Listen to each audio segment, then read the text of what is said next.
Historia, salud y medio ambiente. Cuarto grado. Tipos de nutrición en los seres vivos. Hola, ¿cómo están? Bienvenidos a este su espacio Aprendamos en Casa. El día de hoy hablaremos sobre un tema muy interesante, sobre qué tipos de alimentos comen los seres vivos, incluyendo a nosotros los seres humanos. También hablaremos sobre nutrición, qué es nutrición, y hablaremos también sobre los tipos de nutrición. Así que acompáñame para poder desarrollar en esta teleclase este tema tan interesante. Comencemos.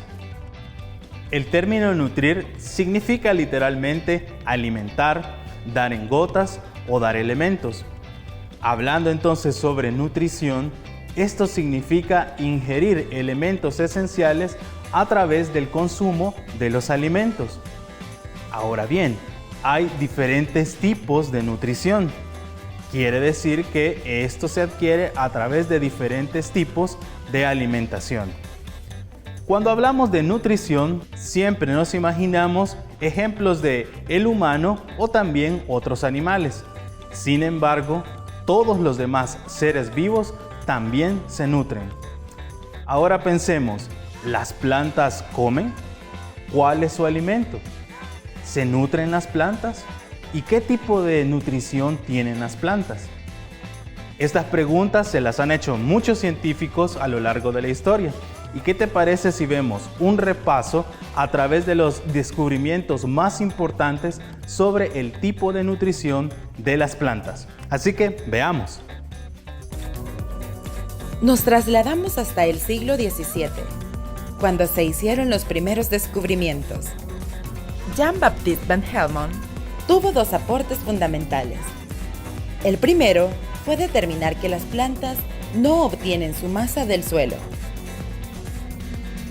Cultivó arbustos pesando meticulosamente la tierra donde los sembraba y el agua que utilizaba para regarlos.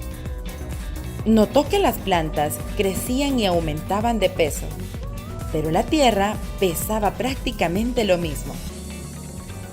Su segundo gran descubrimiento fue la existencia de gases discretos en el aire, siendo el primer científico en diferenciar ambos conceptos. De hecho, Van Helmont introdujo la palabra gas en el vocabulario científico e identificó el dióxido de carbono. Hacia el siglo XVIII encontramos los trabajos de Joseph Priestley. Él era un clérigo inglés que realizaba experimentos acerca de gases.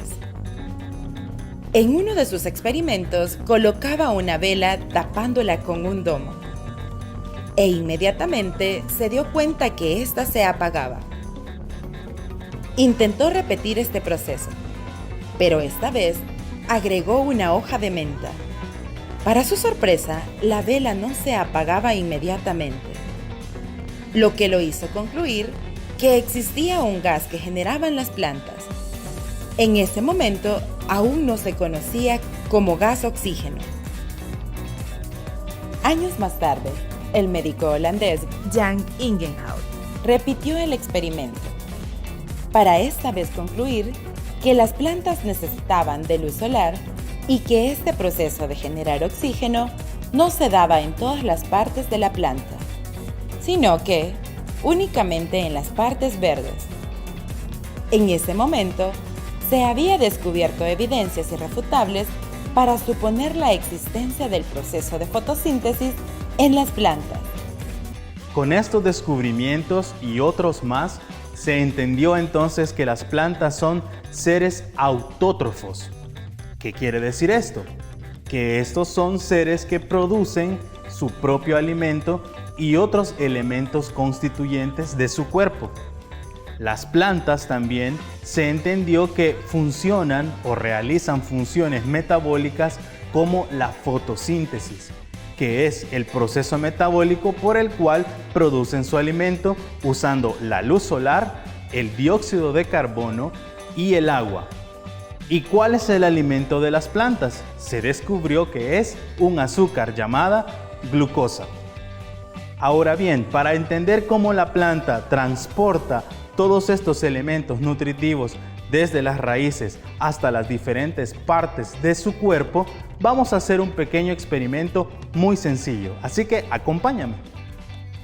Cuando hablamos sobre cómo se transportan los elementos nutritivos a todas las partes de la planta, esto es gracias a un fenómeno llamado capilaridad, que es la capacidad de un líquido, en este caso del agua, de ascender a través de tubos muy finos y delgados en la estructura de la planta.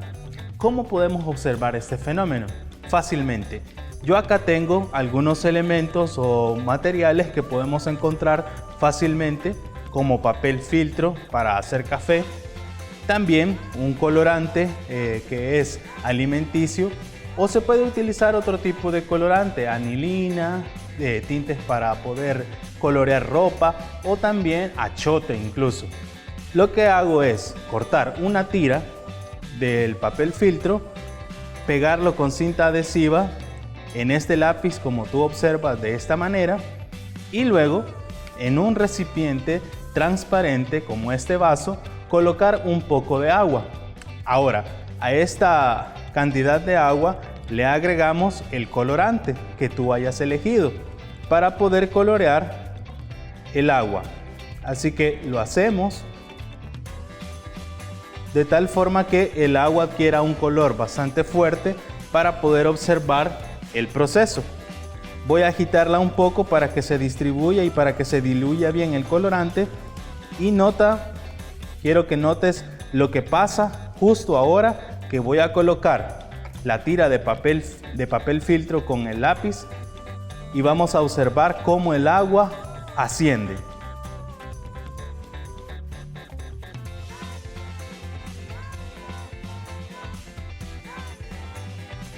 El proceso no es tan rápido, no es instantáneo, sin embargo, tú puedes observar cómo una columna de agua empieza a subir a través de los poros del papel.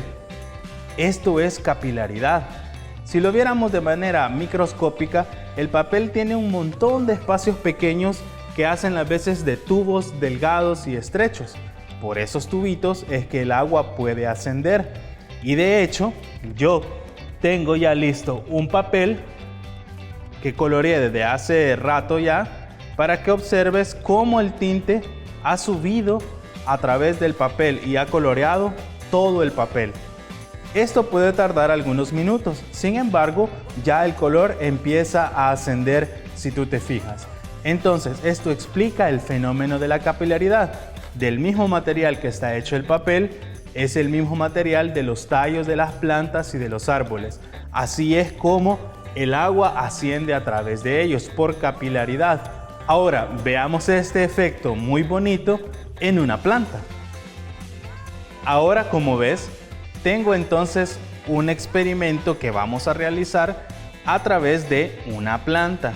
Es decir, voy a ocupar un tallo de apio, puede ser cualquier otro tallo de otra planta. Sin embargo, el apio es bastante adecuado para este tipo de experimentos.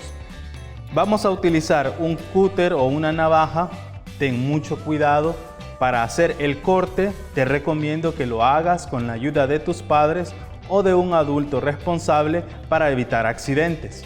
Lo que vamos a hacer es tomar el tallo y vamos a hacer un corte en diagonal, lo más diagonal posible, para que pueda quedar en forma de cuña, de esta manera, como lo estoy haciendo yo. Se corta con mucho cuidado, de tal forma que el tallo quede así. Ahora, una vez teniendo el tallo así, lo que vamos a hacer es tomar un vaso con un poco de agua y el colorante que usamos anteriormente lo vamos a utilizar también en esta ocasión para poder colorear el agua de este vaso. Así que coloquemos algunas gotas de tal forma que el agua quede bien coloreada y luego colocamos nuestro tallo. Lo que voy a hacer es que con el mismo tallo puedo diluir el tinte o el colorante en el agua para que este quede así. Este experimento conlleva algunas horas. Afortunadamente, yo tengo ya conmigo algunas muestras montadas con anterioridad. Si tú puedes observar, en estos tallos ya se puede observar cómo el tinte ha ascendido a través de ellos y ha coloreado las hojas y también el tallo mismo, en este caso de azul, y en este caso, que es una muestra montada con menor tiempo, empieza a notarse la coloración roja. Ahora, si nosotros quisiéramos ver estos tubos o estos vasos capilares, basta simplemente con hacer un corte del tallo que yo ya tengo montado y coloreado con la misma navaja. Ten mucho cuidado al utilizarlo. Hacemos un corte transversal del tallo y vamos a poder observar que hay algunos puntos que nos indican los tubos capilares por donde ascendió el agua junto con el colorante. Si tú te fijas, hay algunos puntos que están ahí, están coloreados, en este caso de color azul, que es justamente en donde el agua coloreada de azul pasó por el tallo. Y así a través de todo el tallo y a través de las hojas también. Las hojas también adquirieron una tonalidad azul. Aquí puedes ver cómo se concentró también el color azul. Esto es la capilaridad, y a través de la capilaridad es como la planta puede distribuir sus nutrientes a todas las partes del cuerpo vegetal: hojas, raíces, tallo, flores y fruto. Hay otros seres vivos autótrofos aparte de las plantas, como las bacterias y algunos protozoos. También existen otro gran grupo de seres vivos, que son los heterótrofos, que para nutrirse necesitan alimentarse de otros seres vivos. Dentro de los heterótrofos podemos encontrar a los herbívoros, que se alimentan de partes de la planta o de una planta completa. Algunos ejemplos de estos son los frugívoros, los que comen frutos, los granívoros, que comen granos o semillas, y los xilófagos, que comen madera de las plantas. El otro grupo de heterótrofos son los carnívoros, aquellos que se alimentan en su mayoría de carne o que su dieta es exclusivamente carne de otros animales. Y por último también está el grupo de los omnívoros, que también son heterótrofos. Los omnívoros se alimentan tanto de plantas y también de carne de otros animales. Ejemplos de ellos son la lombriz de tierra, la ballena azul, el cerdo y también los seres humanos. Ahora te invito a que veamos un dato curioso sobre los herbívoros. Presta atención. ¿Sabías que es común que, al pensar en ejemplos de animales herbívoros, se venga a nuestra mente las vacas, caballos, venados, conejos? Y es correcto. Sin embargo, los insectos son los herbívoros más importantes del planeta por su impacto ambiental, ya que pueden arrasar con ecosistemas completos.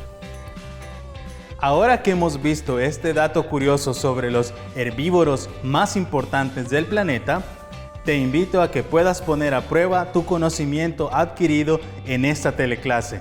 Así que empecemos.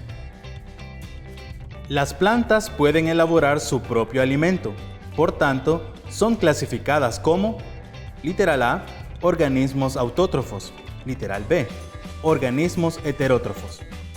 Muy bien, son organismos autótrofos. ¿Cómo se llama el fenómeno que permite al agua ascender a través de los troncos de los árboles? Literal A, tuberosidad, o literal B, capilaridad. Correcto, es la capilaridad. ¿Cuál de estos dos animales es omnívoro? Literal A, un escorpión, o literal B, una lombriz de tierra. Muy bien, es la lombriz de tierra. Excelente, tus respuestas han sido correctas. Hemos aprendido mucho sobre qué es nutrición, sobre los tipos de nutrición y también sobre los tipos de alimentación de muchos seres vivos. Lastimosamente, se nos ha acabado el tiempo. Sin embargo, yo te invito a que puedas seguir investigando sobre este interesante tema, ya que es muy extenso. Además, te invito a que puedas seguir teniendo en cuenta todas las medidas de bioseguridad en tu casa y el lugar hacia donde vayas. Así que te espero la próxima en este tu espacio de Aprendamos en Casa. Hasta luego, amigos.